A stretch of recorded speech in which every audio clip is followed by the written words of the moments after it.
I would like to start by asking you about your childhood and what it was like, and where you grew up and all that kind of stuff, if that's all right. Absolutely. So I grew up in Central Falls, Rhode Island, which is a 1 square mile city. Um, in the 80s, it was known for cocaine. It used to be called Sparkle City. Really? Uh, Wait, cocaine yeah, because so they made that's like imported it a lot, or everyone there took was it? just a lot of it. There was a Yeah. lot of it going through the city. So it got like a nickname of Sparkle City. So yeah, it's kind of like It it's a great I love it. It's a great area. It's a melting pot of like at least like when I was growing up, and it still is now, even more so really, but when I was growing up, it's just a melting pot of all different cultures. So I got to learn about, I have a lot of friends who are Colombian. Most of my friends are Colombian, Puerto Rican, Cape Verdean, Guatemalan, like literally any, culture or nationality you could think of. I got to experience that, and I got to experience some of the cooking too. Like a lot of my friends, I got to, you know, taste those different cultures, which is really cool.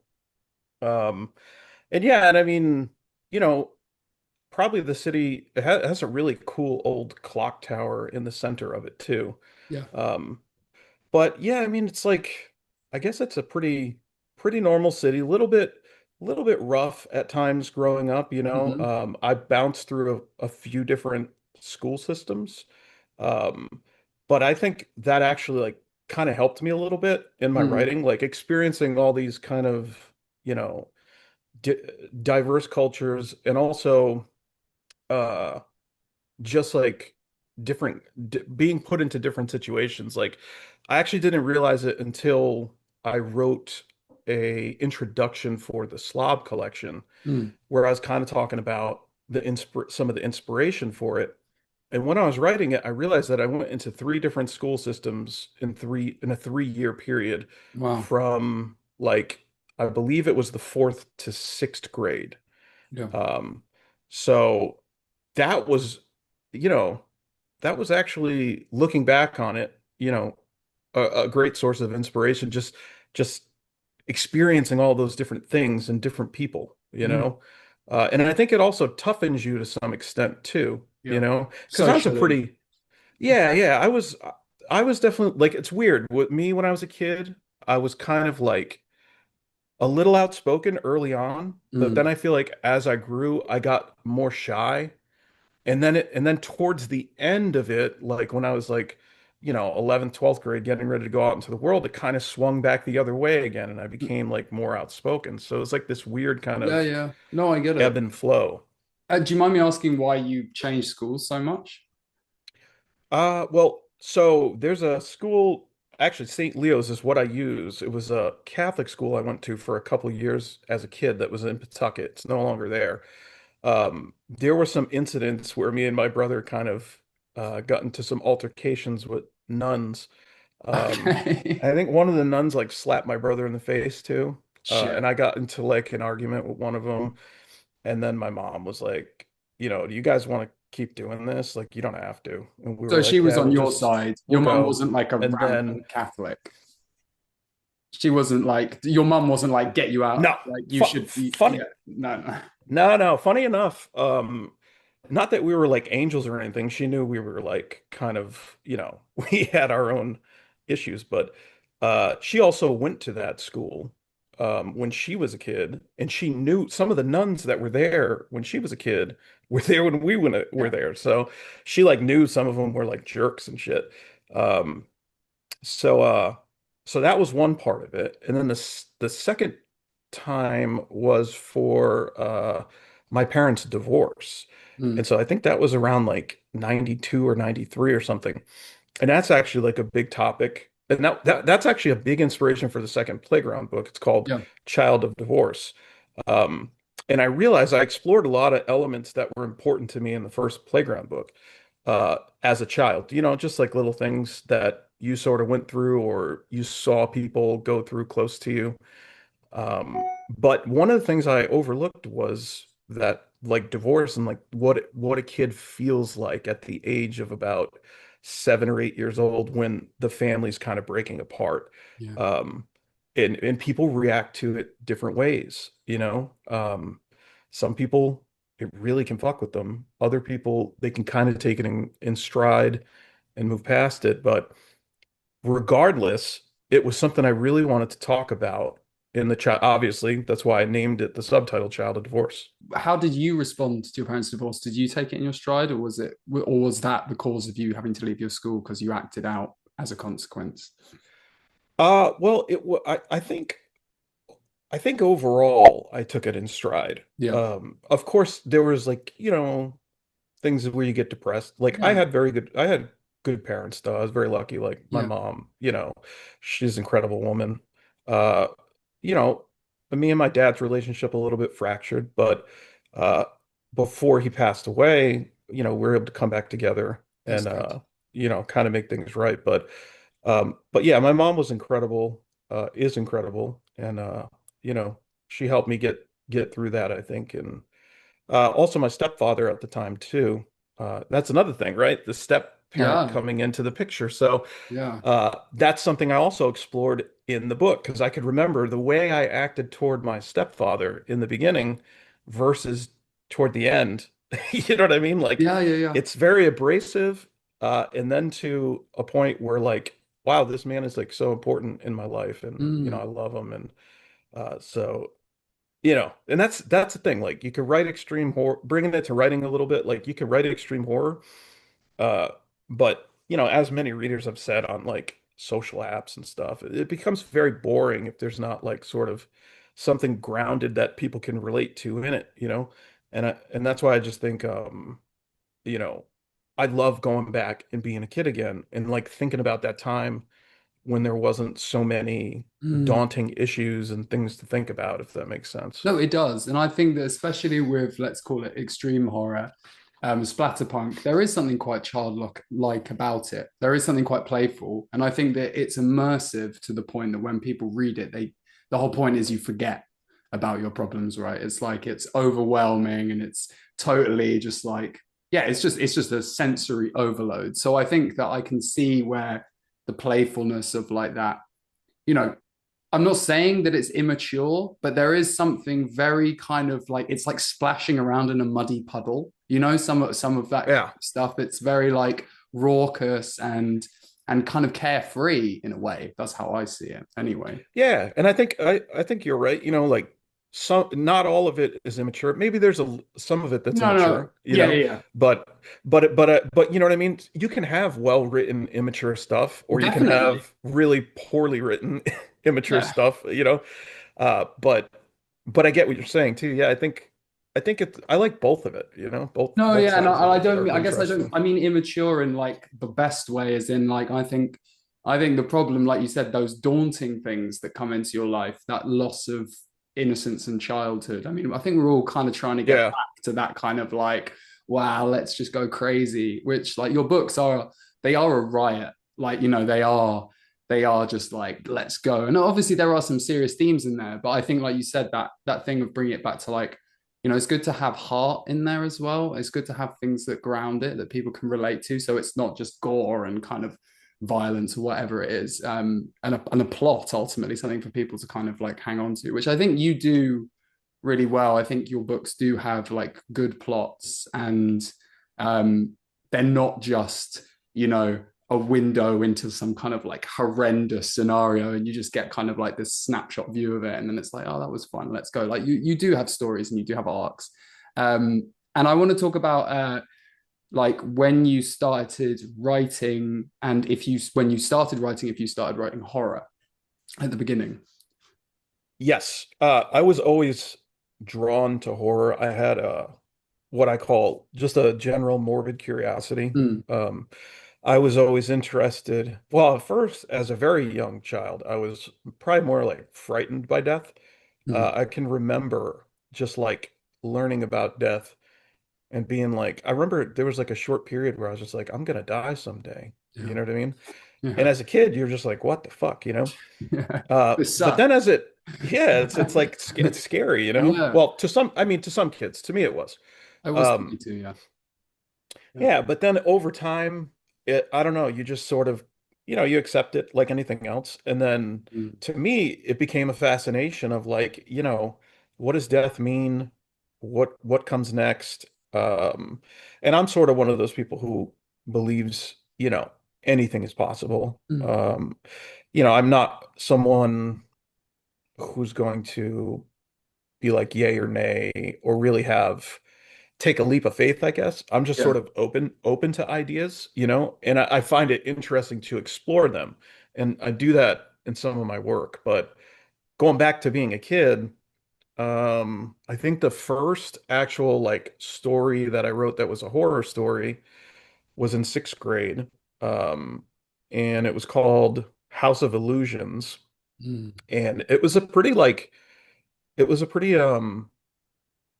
messed up. There was like murders in it and stuff. And for probably for like that age, it Yeah. was a little shocking to them. But it did actually like win an award at the school, Yeah. which was kind of cool, So you wait, know? did you write it and submit it in school? Like, so was this part of a school thing? Yeah, Okay. it was some kind of school contest, exactly.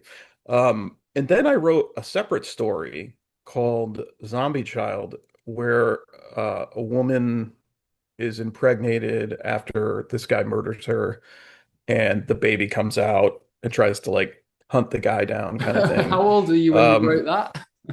so that was sixth grade as well. Wow. And it's funny enough, my mom actually she found a photocopied thing of the story, Oh, like and everything. And I wrote it with this other kid, Josh Pendergrass, I think was his name. And we were kind of going just back and forth, just like writing sections of yeah, it, yeah, yeah. bouncing back and forth.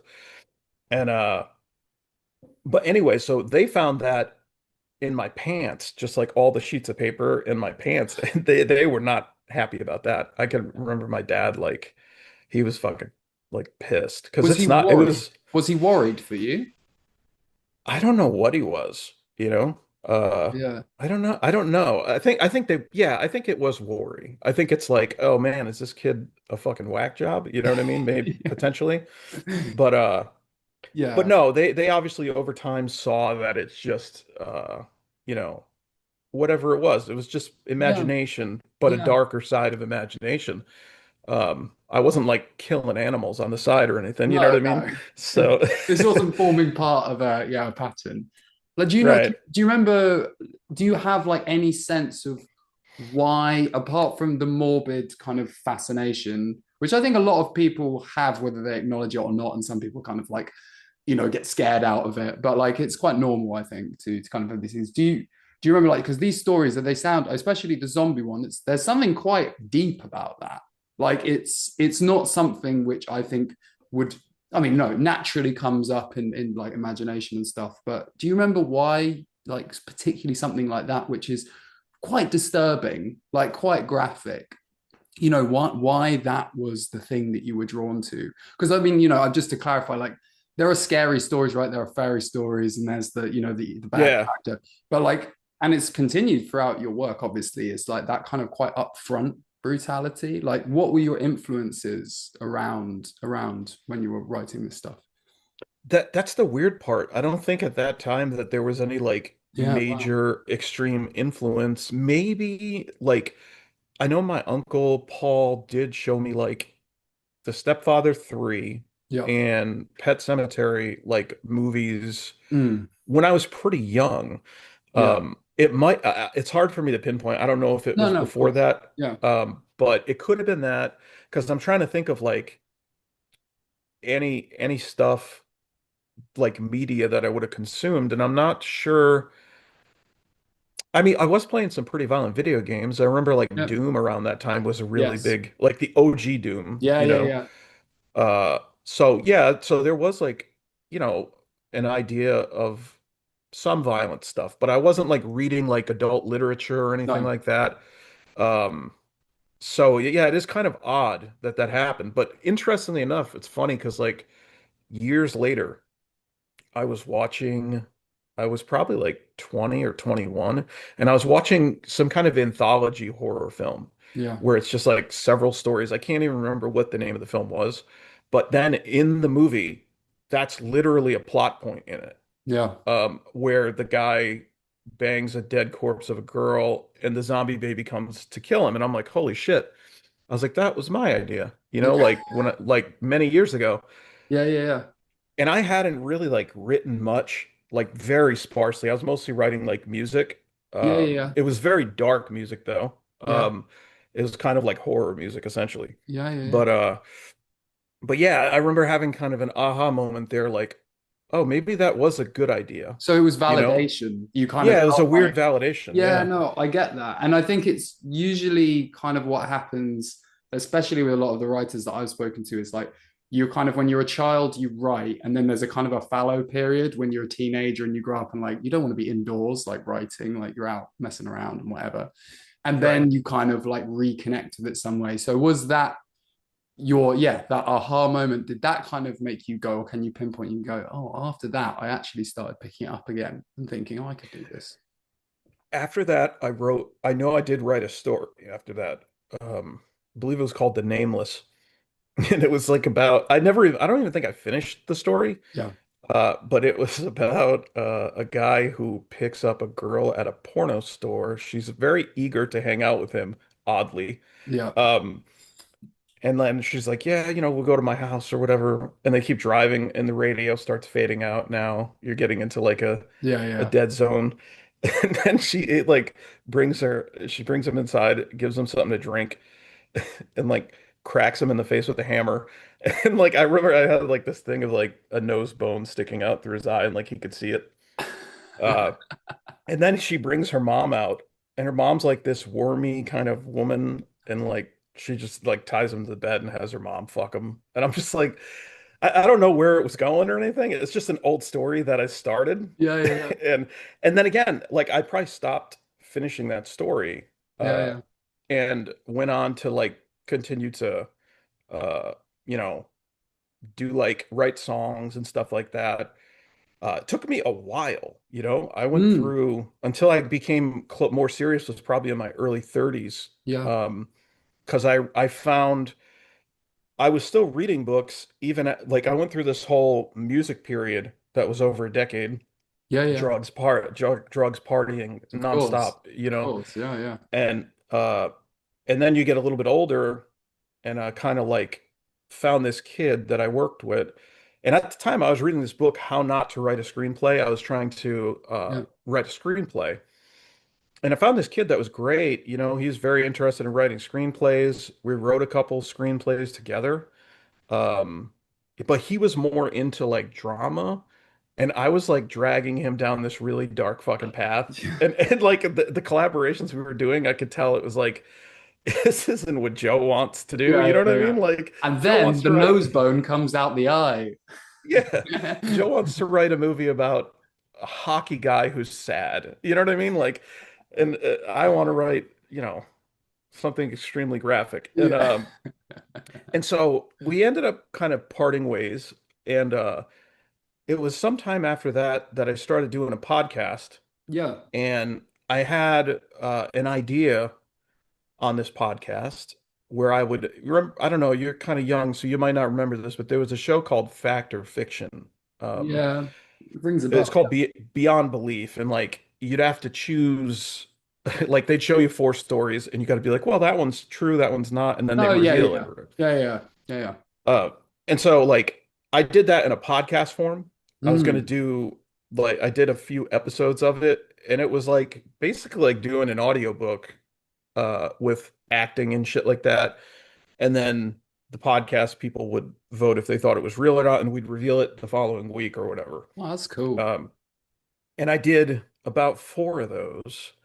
Um, and then I realized I was like, wow, I got like enough to, you know, maybe I should just write 10 of them Yeah. and I could release a collection, you know? So you kind of tricked yourself into writing in a way there. You kind of, Yeah. yeah. And because that's why I tell people, like, if you've gone so long without going all in on something, you should really like if it's a resurfacing theme in your life Yeah. and you'd never go all in on it, you should really pick your spot to go all in on it because sometimes it doesn't happen early, and even before that story collection, me and my wife. at the time she wasn't my wife, but we went to the Lizzie Borden house to spend a night. Uh, Oh yeah, yeah, of yeah, course, of yeah, course, you know, yeah, like one does. But we went to the Lizzie Borden house to spend a night, and you stay in that Lizzie Borden house just with random people. So there's Mhm. like 8 people, and everybody has a room. We of course pay a little extra for the murder room, and and so. But I'm looking at this kid that's there. There's a cast of characters staying in there, and one Yeah, kid's just covered in serial killer tattoos, like fucking a beautiful portrait of Ed Gein. And I'm like, man, did just any whack job walks in here? You know what I mean? yeah, Like, yeah, and so I got to thinking, and I was like, oh, that'd be a cool story. yeah. And it ended up being like something I wrote about that experience that I never finished. I think it was like a half a book, Mm. maybe. And then I wrote a separate book a little bit after that, which would be Die Tommy, that was based off a story a friend told me where his dad, the story was just so incredible that I was like, I want Yeah, to write something about this. yeah. Where his dad would pick up dead bodies in the Arizona heat. It's like fucking 120 degrees. And they said they picked up this big, big overweight dude. And one of them grabbed the arms and the other grabbed the legs. And when they lifted him up, he just ripped through the skin and like his body and they're just holding a skin suit. Um, Oh my. and I was like, that's fucking incredible. So I wrote a story about these dudes that pick up dead bodies, and Yeah, one of the bodies has something wrong with it. So it's kind of like an infection tale. yeah, Um, but obviously not my best work, the first thing I wrote, but um, as part of the process. But yeah. even that, I wrote that, I sat on that, did absolutely nothing with it for Mm. like over a year or something like that. Yeah, Uh, maybe 2 years. And it wasn't until my wife bought a Digipod's a printing company, a sample book from Digipod. And she sent me that sample. She gave me that sample book and she was like, look, this is what it would look like if you tried printing one of your own. wow. And she basically like pushed me to do it. So like That's if crazy. anybody enjoys my work, you thank my wife because I think she's that's she's the one. it's usually the case, isn't it? The wives usually find their way into the origin story. I think that's really interesting, and I also think that with writing specifically, there's a reason why people come to writing probably not in their 20s and teens in terms of like really focusing to it. Because I think you do also need some life experience. You know, Oh yeah. you kind of need to writing is a very kind of it's a complex way of communicating with people and people know if you're faking. So it's like you kind of not only do you need the confidence, but I think you also just need that experience. So I get that. And also like the idea of like finishing things or not finishing things. And so would you say that this first book was the first thing that you finished and you sat on it, like a full proper thing that you finished to the end? Yeah. Yeah, and by finished, I mean like I wrote the end. I don't mean like Yeah. somebody edited it and said, No, Aaron, no. you got a lot of problems here, you know? Like Avoid that. so Yeah. so yeah, it's not like even my first 4 books were not properly edited. Yeah. Uh I had a big learning curve and I shared this a lot on my podcast. I try to tell people my mistakes, so hopefully they don't go down the same path. But Mm. yeah, the sooner you can get a good editor, because I ended up having to re-release 4 of my books. In a way, it was a blessing though, because when I re-released the slob with the edits and I added some more material to it, I also gave them all new covers, and Yeah. that was really that cover out of my books that really kind of took off for whatever I know what reason. cover you're talking about. It's insanely cool. What's the name of the artist? Anton Rozovsky. Yeah, yeah, yeah. Insane. Yep. It's an absolute like riot of a book cover. Like it's amazing.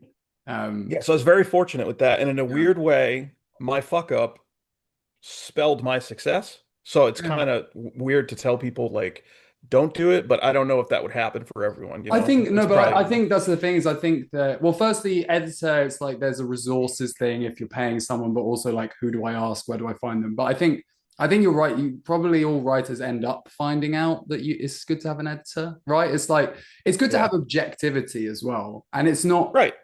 just because it helps you develop and like Otherwise, you are just kind of, and it's true in any creative form, I think. Otherwise, you're kind of just repeating the same patterns again. And then it's crucial to differentiate, I think, between the patterns that make your voice unique and the patterns that are just you doing the same thing over and over again. And it's just not quite working. And you kind of know deep down that it's not working, but you're like, ah, it's good enough. It's fine. So I think that that's fair. It's good to give advice, but people find out if they're serious enough, they find out for themselves anyway, don't they? Yeah, and like you said, just the objective voice. And it's not to say that like you have to take every No, opinion, you know? no, But it's good to have it. It's good to think through it to force your brain to look the other way. yeah, So you could, because sometimes you'll be like, yeah, no, that is the path that makes more sense.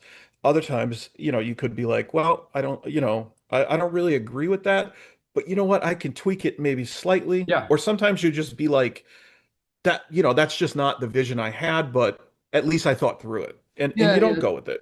So totally. And let's talk about because I mean your work as I would say in terms of extreme horror and splatterpunk, like pretty commercial. Like you have a very wide readership, and it's obviously the end product needs to be good for the reader. Like I mean you go through that phase I think of being a writer of being like you do it for yourself and then you start doing it for other people, and I think that's probably the point at which you go, I kind of need someone to, help me prepare this for a wide audience because, people need, you don't want people tripping over sentences and all that kind of stuff.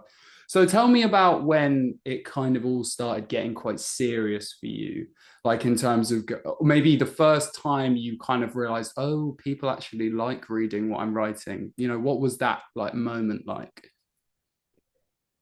that was crazy. Um, I made $12,000 in 1 month. It's Um, insane. and it just kind of like came out of nowhere. And I'm working a full-time job at this point, Yeah. probably like 50 hours a week. Very Whoa. nice people at the job. The people are great. People weren't the problem. The job very stressful. What were you doing? Um, it was like systems testing for a bank.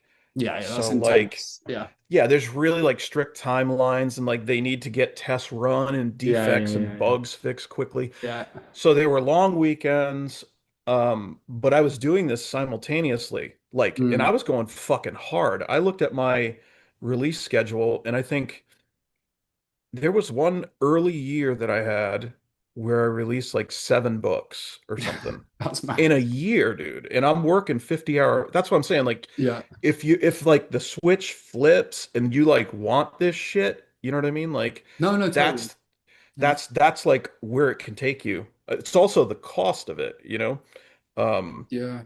but yeah, it was that moment when the slob went viral. There was a book talk reviewer who blurred out the picture with like a piece of paper, but you could still see my Yeah. name and the title, which was great because it created this sense of like I need to know like what's under there and like, Mystique. Yeah. c- yeah, Yeah.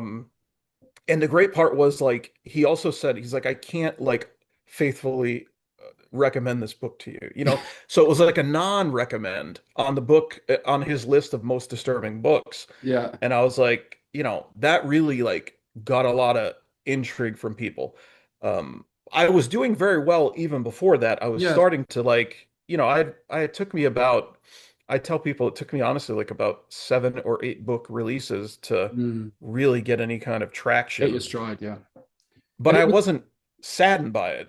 I was no, like, I'm because you loved just it. doing it for me. Yeah, Yeah, exactly. And I that's think all it's, it was. yeah, and I think especially when you work in a hard job, there's this, like, the idea of like the struggling artist and this idea of like someone who like, you know, it doesn't do anything apart from their art and they're just like, they don't have any money. Like the reality is, I think, is people who are working really hard jobs that they find stressful and they need a way to break out and they find that time around these very stressful jobs that because they need to earn money and they don't want to live like a starving person. And it's like, I think that Right. that's the pressure. It's not the pressure of being, the starving artist. It's the pressure of like, I need money, but I also want to satisfy this other side of myself. So I think that makes a lot of sense because it's your escape from the mundanity of all of it. So the slob was the first thing, and so let's talk about a little bit about book talk and just like was that so. So you think I think because Playground as well is very much like a book talk fueled kind of hype behind it, right? So book talk's Yeah. amazing, isn't it? Oh, it's great. It's an insane vehicle. There are great people on there. Yeah. Obviously, like anything, you have your trolls. You're Yeah. going to deal with that. Comes with the territory. But as long as you don't get caught up in that and you focus on the good, it's incredible. And yeah, when we talk about the playground virality, the Slob has had many little viralities, and it's a very, very good selling book. So is the second one. But there was just like a whole nother level of virality that was achieved with the playground thing that was just Mm. it was pure insanity. I think it was like 20, 21 or 22 million views on Jiggy Saw Girl's video. Wow. Um, That's which mad. yeah, and then from there, it's weird though, because it had like little viral things before that, just like readers of mine that had got hold of the book. And like there was a girl, she's come to visit me at a few signings of Maya Royal, and she had a million view video, and she wasn't even really like book talking like that. She Yeah. was just kind of like just sharing stuff she read, just like little Yeah. videos. The algorithm did it. Its thing. Yeah, Yeah. it somehow connected with the algorithm. Um, but yeah, that's the thing too. It's like this is a very important part for anyone who's watching this that might be an author. I was not prepared for virality when the slop came out. Meaning that like business wise, I wasn't prepared. Yeah. And I missed out on a lot of uh capital because of that. Like I Mm. didn't have an audio book, for example, at the time when the Yeah. slob went viral. Um, and I had a feeling about Playground. And so one thing I was like, I'm going to make sure I have all my ducks in line. Mm. I had my store set up in the books. I was promoting the store, right? Telling people. So yeah, 21 million see it. However many, that book sold over 130,000 copies now. So Yeah. the Whoa. amount of people that have seen my store as a result uh, of that book. You know what I mean? Like of being smart and learning from your mistake, right? Being like, oh, Mm. let's make sure people know where to go to get directly Yeah. to me.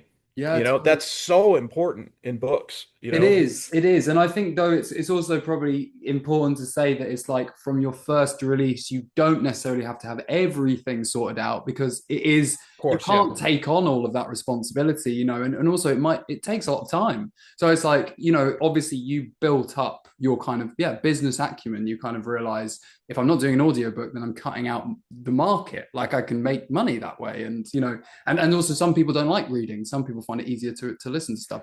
So it's like I think it's very smart. And I think the business of books is massively fascinating. So did you start completely like what self-publishing with Amazon, KDP? What was the vibe? Yeah, it was just basically self-pub. Several of my first books, I wasn't even online, so they weren't being promoted at all. It was really just like, a few friends and family reading them, nothing Nice. crazy. Yeah. And then maybe about the time when I released, I think it was Scary Bastard, I was like, well, I kind of got to go online. Even though I hadn't been online for like 8 years, I didn't really want to be online. It's painful. Yeah, I know. I mean, there's good things about it too, but it's just I love like, it. Yeah. I you know mean, what I'm I love saying? it, but I think when you haven't been in it, it's kind of like, oh, what the fuck? Yeah, it's a bit of a shock. Yeah, yeah. But yeah, it was that, and slowly over time, I kind of started finding some book groups out there, like Books of Horror is a great group on Facebook. That was an early one. Um, yeah, and just kind of everything that I did really, like I didn't know anybody in horror. You know what Yeah. I mean? I No. was just like doing it myself, and slowly over time, you make a few friends online, and then eventually you start like doing events and stuff. And that's kind of when you start networking a little more, Yeah. I think. But yeah, it was very bare bones, nothing too crazy, until stuff started to kind of slowly Yeah. bark, I guess.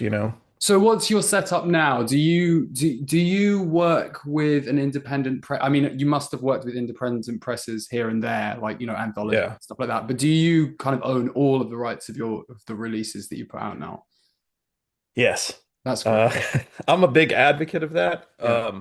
I think in part, here's the thing though, I guess you kind of have to be a control freak, to to want to do that because you are like managing every angle of it, you know. But you can have a team in place of people that you trust to help with things like editing. I used to obviously your artists. I used to have people also help me do cover raps and stuff. But over time, I also taught myself how to like use Adobe and shit. So like now I can get the art from my guy, Yeah, and instead of kind of going back and forth with somebody on, oh, this font I don't like, it do it needs yourself. tweaking, you do Yeah, it yourself. Same thing with formatting of interior books. It's a learning curve, a little bit of a learning curve to do it. But once you have it mastered, I format as I write now. yeah, So like I'm building the book out, and as I'm writing it, I'm seeing what it looks like as a book, you know, yeah. and I know how many pages it's going to be, and I know, you know what I mean? Like I do, I it's, do. No, I think that's I like that, you no, know? and I think it is all part of the creative process as well. And I think well, the more because I think horror it has a very independent spirit, and I think that like you said, I think a lot of people start out in horror, which is why social media is great, not knowing people who also like it. They don't know where readers are. If you're a writer, you don't know how to find your readers because, like, let's be honest. I mean, especially in the UK, you go to it's better now, but you go to like most bookstores and it's crime fantasy have like a billion shelves and then horror's like a bookcase and it's like Yeah. so it's like you don't necessarily have that representation but like you saying that like you sell over like 100,000 like copies or units whatever like that is the kind of thing that a traditional publisher would like like salivate over and most I would probably say 90% at least 90% of traditionally published books don't even get a percentage of that people some traditionally published books don't even sell over 1,000 copies so like what do you think the benefit then is of having that control versus giving it up to maybe a shot at the big time let's say you get a kind of a Simon Schuster whatever you're into like that kind of imprint like what are the pros and cons do you think between the two? Well, I think the pros are the stress level's low. I create my release dates. I don't have deadlines Yeah, unless, the last deadlines I have really had, I do a secondary side project called The Obituaries with Christopher Triana and Daniel Volpe. It's yep, an underground horror series. That's something, I have a bit of a deadline for my story for that, yeah, because we want to be respectful to the guests and all of our careers as we release them, you know. yeah, But with a novel, especially, or something that's a longer work, I don't want to be on a time crunch. no, There are books that I've taken years to write because I didn't want to put the idea out and give readers a half-ass version of what I thought it should be, yeah, just because I've been working on it for so long, you know? yeah, yeah, yeah, totally, Um, and I think like also what you write about is huge because that could be tweaked. They could want you to add a subplot or something to your book that you don't really yeah, find necessary. Um, Artwork, right? You don't know what cover you're going to get. Some of these companies are using AI covers now, even these bigger publishers, which mm, that's a fucking shocking, yeah, disgusting too, you yeah, know? Um, so all of those elements, obviously the royalties, right? I think when people think about royalties, they say, "Oh, well, like you're not gonna like 50% royalties from a indie press, that's a high margin, you know. yeah, Um, a lot of places are going to give you much lower than that. yeah, yeah, And the thing is, when people think about royalties, they don't think about it from like the distribution viewpoint. So think of it this way, right? I upload my book, I upload Playground to Amazon. Amazon they give you a 70% royalty, 70/30, yeah, right? Now, okay, so now think of a publisher going in between you and Amazon, and now of that 70%, yeah, they're taking 60, 65. mm, You're left with fucking peanuts. Like, how are you going to make if your goal is to like make a living out of this? yeah, I would strongly say find people in the community that you can trust as far as artwork and editing and learn the little things. They're doable, you know. yeah, yeah, I did have periods of big time stress. Ask my wife. I would be yeah, here fucking swearing at my laptop yeah, yeah, yeah, about page numbers formatting, Yeah. um, like because Yeah. you're learning, Yeah. but in the long run, to own your IP, Mm. keep control of your IP, because that could really be what takes you out of that 9 to 5 job, if that's your goal. Some people are okay working 9 to 5, and Yeah. and They they'd like the rather, security. Yeah. Yeah. Yeah. yeah, or they might have a family too, and they might Yeah. be like, well, I don't have time to do all these other things. I got to take the kids somewhere. So I get it for that. But I mean, if you're just like trying to go all in and just do it, and you don't have a Mm. ton of responsibilities tied to it, oh man, there's no gatekeepers anymore. There's no shame on it anymore. Yeah. Music does it, right? You got Yeah. Yeah. Yeah. SoundCloud kids, you got movies that are doing it on YouTube Yeah. and Yeah. short videos. It's everywhere, you No, know? it's true. And I think that we're seeing like a receding of like the big gatekeepers. I mean, I know in the UK, like terrestrial cheap TV, like the big four channels, like you'd have like just that, that you'd switch on. Advertising revenue is different because people are watching things online, they're on YouTube, they're on TikTok. So it's like the power of those things. And I think with the big companies as well, it's like, you're a testament to this, like virality online is what all of these big institutions are looking for ultimately. And now Right. you don't need to have their backing. I mean, sure, like for some people, it's good to have the validation, it's good to have that kind of sense of power. But I think like the idea of taking creatively your destiny into your own hands is a very freeing and liberating thing if you're brave enough to do it. I'm not saying that people who don't do it aren't brave, like you're saying, there are obviously so many reasons. But yeah, Yeah. yeah, I think it's and I think like you said, the shame of it, like self-publishing and stuff, used to be like the idea was like self-publishing just means you're not good enough to get a book deal, you know. Right. And especially that is the reason why that's problematic, I think, is because if you take things like horror, which is has and then those these kind of like smaller niches in them which are growing, like splatterpunk and extreme horror, like those aren't necessarily niches that publishers understand. They don't understand the market, they don't understand the audience. So I'd like to ask you about, yeah, like splatterpunk specifically, and you know I think a rightly kind of controversial genre, and it's becoming more and more extreme as it grows, because I think when you're talking about this, dealing with the subject matter that you deal with, on the one hand, you have, yeah, that, like I said before, this kind of playful kind of just like life-giving experience of just like, wow, this is so brutal, it's so intense, like watching one of those horror B movies where it's like, Hmm. getting like shredded and stuff. Like it's great fun. But then there's something quite personal, I think, about reading, where it's you and the book, and your mind is actually kind of like making the movie, and you're making associations that are very personal to you. And, I don't want to use the word triggering because, but you know what I mean? Like there's this sense with extreme Yeah. horror that there is a danger to it. And how have you found with your success the kind of accompanying kind of criticism of writers like you and the kind of themes that you're writing? Like, how do you deal with that? Well, I think it's great, I did a little piece on this on Facebook the other day, that is just kind of like, it was kind of talking about, you can't whine about this shit. You know what I mean? Like Yeah. if you're gonna get recognized, and people are gonna give you the time of day, you can't complain when somebody gets upset, Is some of it ridiculous? You know what I mean? To say like, oh, these are things that have been said about me. Oh, Aaron should be executed. Aaron should be put in Really? jail. Oh It, yeah, put in jail wow. for life. I've had tons of death threats over it Really? when it went viral, you know. And people feel really strongly about it. Some of them I think are a little whacked out, and then some are just trolling. But Yeah, there's yeah, there's both. There's definitely both. yeah. Um, but if you can't stand the heat, you get out the kitchen. You have to have thick skin in this business.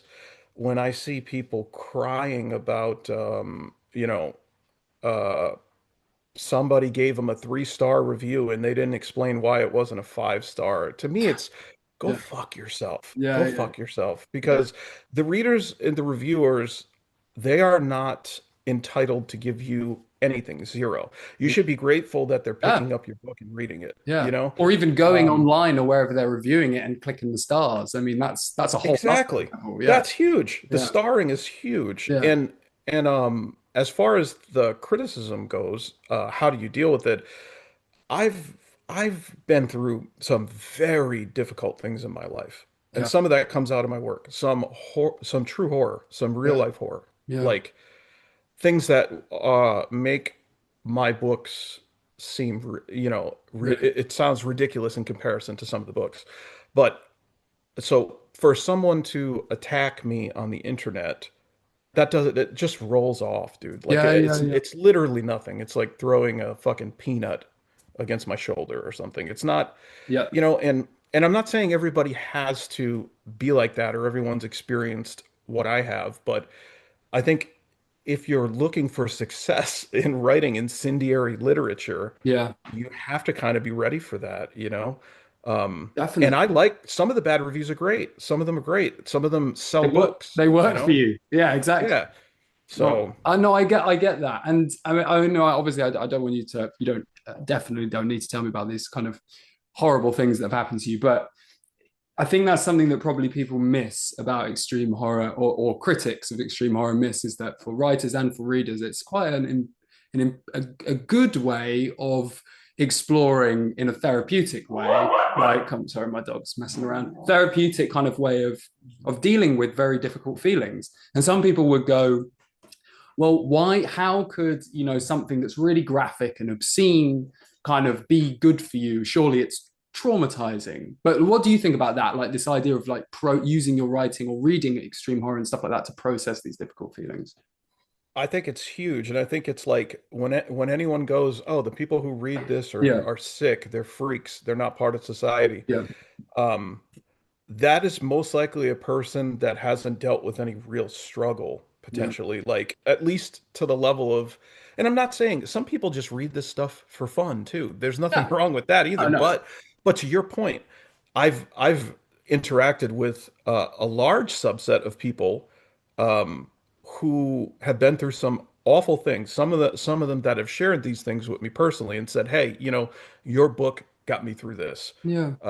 And I think one of the major reasons is that the escapism of being able to read about something that is so fantastically more awful than your own life Yeah.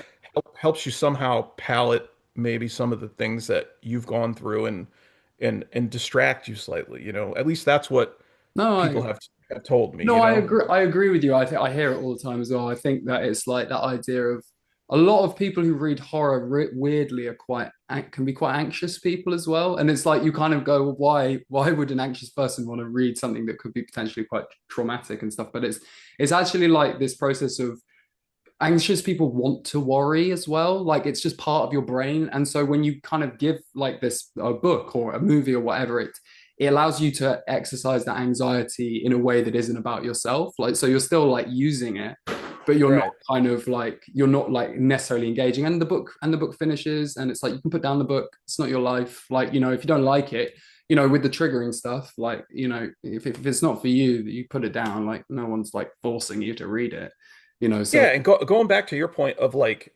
manufacturing the movie in your head, yeah. that's the intimate thing, right? Yeah. Like, and that's why people tend to get maybe a little more upset on this Yeah. scale. But I notice a lot of the people really getting upset. They're not getting upset for themselves. They haven't read it. They're getting upset for It's imaginary. outrage. Yeah, it's Yeah, like it's outrage. yeah. And Uh, so what is the deal with you in terms of, because obviously I think the whole nature of splatterpunk and now extreme horror is to push boundaries. It is about outdoing, you're the kind of like the depravity. That's a level to it anyway. Like do you, when you're writing, or at least in the editing process, are there some things where you're like, I'm not going to do that. Like, do you have like lines that you don't cross? Again, you don't have to tell me what they are, but like, do you have? yeah, Yeah, I don't have lines, but I have like refined the way I approach things. Um, because there's certain things where you could just be gratuitous for the sake of being gratuitous, mm, and it's actually not as effective as if you approach it a different way, a more thoughtful way, mm. and bring it out in a different manner, if that makes Yeah, yeah, sense without yeah, being too specific. But yeah, yeah. um, but it's like I don't have any lines, but I also don't want to be redundant either. I don't want to be that guy that writes, the same thing over and over just because it's fucked up, and I think the more books you write, the more you have to think about that as well and be like, okay, let me explore some uncharted territory. Let me start thinking more about the psychology of it. You know what I mean? Yeah, yeah, And, definitely. and not to say eliminate, the physical realm. We still have that, but just be a little more thoughtful, uh, and use other ways to disturb the reader. And going back to uh, dealing just for 1 second, dealing with criticism and Yeah, outrage. yeah, It's like we talked about how there's people who, you know, just use the book's as like yeah, catharsis or whatever. yeah. But then here's another crazy idea. There's also a subset of people who realize it's just a fictional story and it's not real. That's fucking nuts, huh? Yeah. I know, it's so mad. I think it's like it's really weird how because obviously that is logically the baseline. Like none of this happened. But I think Yeah, that's there's not even any actors involved. You no, can't even be like, oh, it affected. You know what I mean? Like, no, I do, but it's, I think that that's in itself quite interesting because it just shows how powerful it is that people fear their own minds as well. Like I think like yeah, someone might say to you, and I know that people say about some extreme horror writers, and let's be fair, there are some extreme horror writers where I personally think like actually I think that that's not I don't like that, and that's just personal to me. I'm not going to go around yeah, telling everyone else. But like people will say it should be illegal or that's like immoral. Like, they really attach these very kind of like, yeah, really kind of, yeah, moral judgments to it. And I wonder whether you think that's because of the subject matter. Horror does deal with like really kind of heavy stuff, but it's important stuff, isn't it? To deal with, like going back to what I was saying before, like, the sometimes the things that we don't talk about, the taboos, that we should talk about them. yeah. I think to your point, here's the thing. You could argue that some people fetishize certain things in the Yeah. writing, Mm. and that's when people are kind of gonna call that out. But the tough part, and to me, it might not even be a writer that knowingly understands it looks like I'm fetishizing this, right? Yeah. To them, it could just be that they haven't developed to a certain point in their writing career where they understand a little more about character arcs and plot and like development, and they're kind of just being redundant. So Mm. don't get me wrong, there may be people who are fetishizing it, but it's a leap to accuse somebody of that when Yeah. you don't know how that all came to be, if that makes sense, No, I do. I do understand. And just Yeah. to be a little specific, like let's say if someone was to say that like the content of your writing or extreme horror writing, let's say, is like misogynistic against women or like dealing with like maybe a kind of a victim and doing terrible things to them, etc. Like, is there any part of you that feels a bit? I want to use the word hurt because I presume you've got a wife, you're not a misogynistic person. So, like, is there any part of you when you hear those kind of things where you're like, oh man, that's really not what I'm going for here, you know? Oh yeah, you never want to hear somebody accuse you of that. You know what I Yeah. mean? So I'm not gonna say it hurts me though, just because I'm so at this point, like if you just look at like my Goodreads, for example, Your there's backlog literally artists. it's like Yeah. libelous stuff, you know? Yeah. Uh, Yeah. but Yeah. I kind of stop like reading reviews in general, Yeah. unless someone tags me in it, and Mm. that goes for the good ones and the bad ones, Yeah. because you don't want to inflate your ego too much, and you don't want to beat yourself down too much. No. Yeah. Um, Let the readers say what they want, if Yeah. that's truly the way they see it, I'm not saying they're not entitled to that opinion, like, No, of course. Yeah. but I think there's a difference between accusing the author of being misogynistic and accusing the work of being misogynistic. And are there ways that we can approach certain topics better? I think, of course, yeah. Especially like I was no way near as thoughtful in my earlier work, or how do you want to say? Like I've evolved, as we were Yeah. talking about a Of little course. earlier, as a writer. And but that's not to say that I apologize for any of that either, you know? It's like No. it's just as many men die in my books as women, you Yeah, know? yeah, yeah. No, no, no, of course. No, I But think, that yeah, yeah. No, but it's I think it's more with because these I mean, I know that splatpunk has been around for quite a while now, like as a thing, and it's been around in movies and stuff. And I think extreme horror is slightly an evolution of that still. And I think that it's absolutely fine for the community to go on that journey and you'll learn along the way. There's some things that maybe like you realize, yeah, I didn't approach that the way that I would approach it now in the past, but that's fine. That's just the way it goes, you know. I want to ask because I want to like wrap it up soon, but like about like the things that actually scare you because your books are horrendous. Like, you know, it's like you yeah. know, when you're reading them, it's like you were in a nightmare. Like it's grotesque, it's you can smell it, you can, you know, it's like sensory like bombardment. Do you include the things that scare you in your writing, like you know the kind of the actual things that scare you, or is it just more a kind of outlet, you know, I for think I think some of it is stuff that scares me. I think okay, as an overall, um, I tend to write less supernatural horror, yeah, um, because that hasn't affected me much in my life. You know yeah, what I mean? And I think the idea of someone breaking in through your window, you know, grounded in reality yeah, is a lot scarier.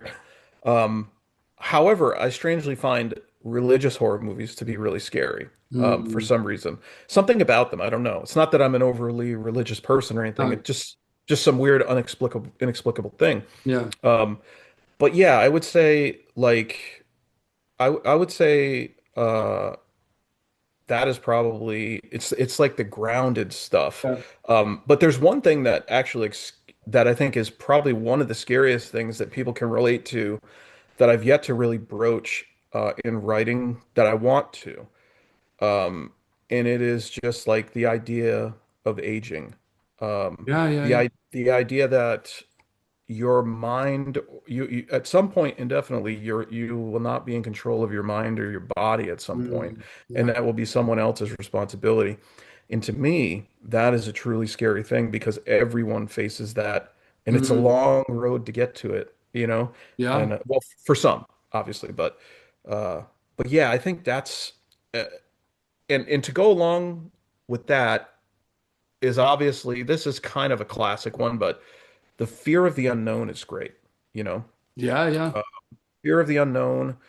And then I think there are also like if you can tap into like universal dread, you yeah, know, like dreads, fears that everyone can relate to, you know, and it doesn't take so you're not writing to a subset, you're writing to something everyone can relate to. And that kind of goes back to the aging one, you know, yeah, yeah, like yeah.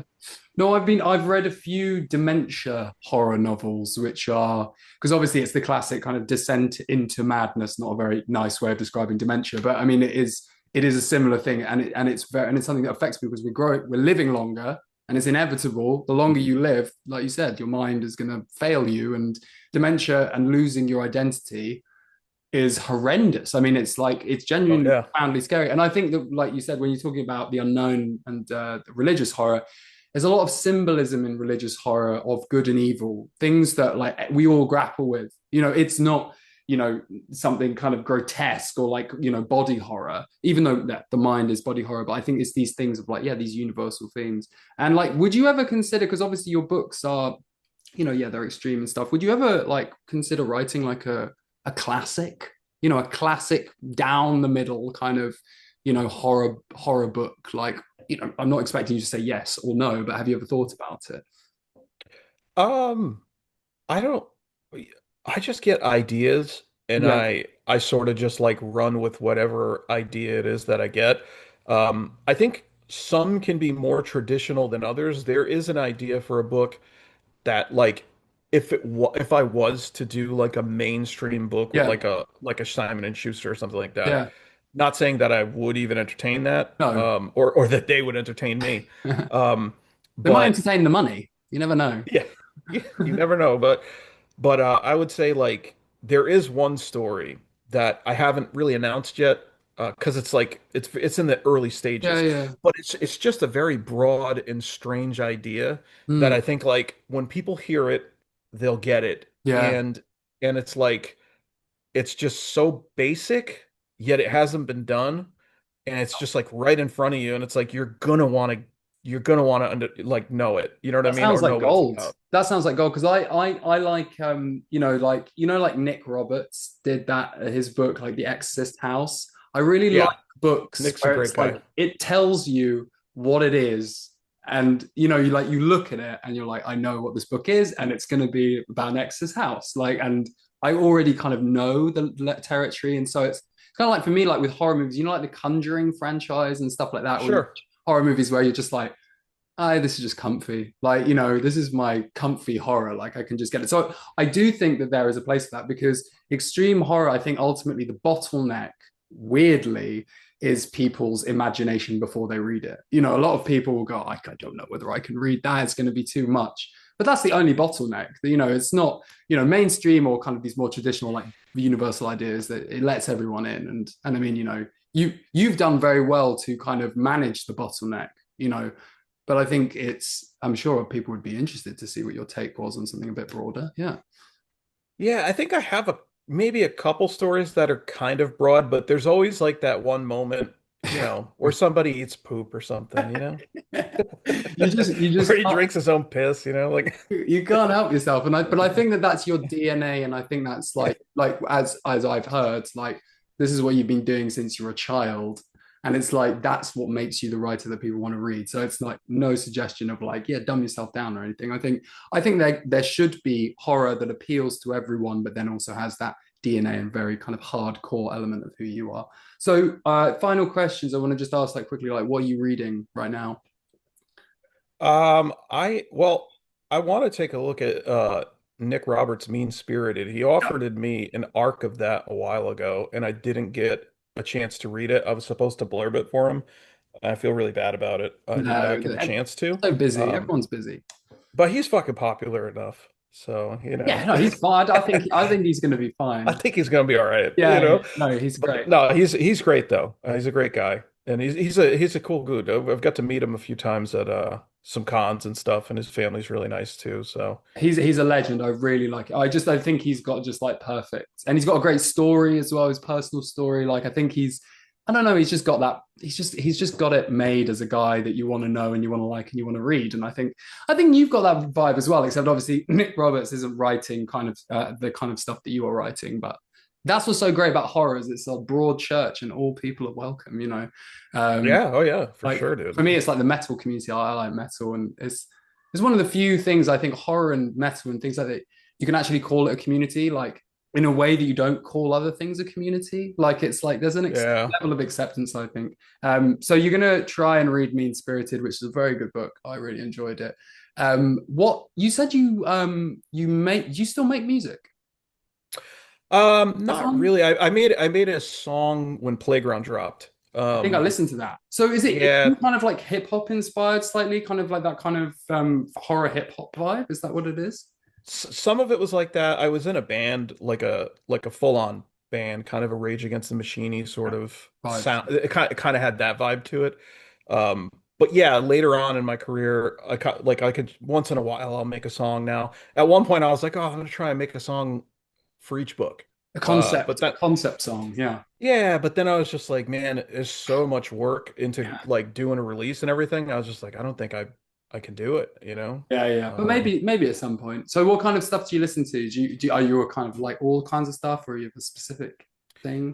yeah, I like everything, dude. I listen to like if I'm writing, I listen to a lot of like old horror movie soundtracks or like synth wave, techno wave kind of weird shit. Yeah, yeah. Um, I listen to but yeah, I listen to metal. Like I listen to like old Chris Triana got me like a couple Danzig records Oh yeah. recently. So some of those I'll Legend. listen to. But we have a wide variety. I like to listen to vinyl. Yeah. Um, Yeah. The because wall. it just force you to listen to the whole album and shit. Exactly. As it was, playlists are great. I mean, I think, playlists are great and all that, but yeah, the albums are art and they should be listened. It's like you wouldn't. For me, sometimes with some albums that I love, it's the equivalent of like, well, I'm not going to go to the end of a book and read the ending before there's some albums that have Right. a journey. What about TV? Do you watch TV? I do, yeah. I mean, I watch a lot of like horror movies and stuff like Yeah. that. I'll watch just like stupid series. Like sometimes I'll watch like Gordon Ramsay shit while I Oh, I eat. love that. Um, I'm a big like trash. I like trash TV. I don't oh, even call it trash. It's just good. yeah, it's like junk food TV. Yeah, Yep, it absolutely. feels good. But yeah, no, that's great. But yeah, thank you so much for talking to me. Your questions were great, man. So many of these interviews can be kind of painful. Good. Like it's sort of a regurgitation of the same questions. Yeah, I found this to be a great interview, very refreshing. I had fun. I hope you had fun. I definitely Um,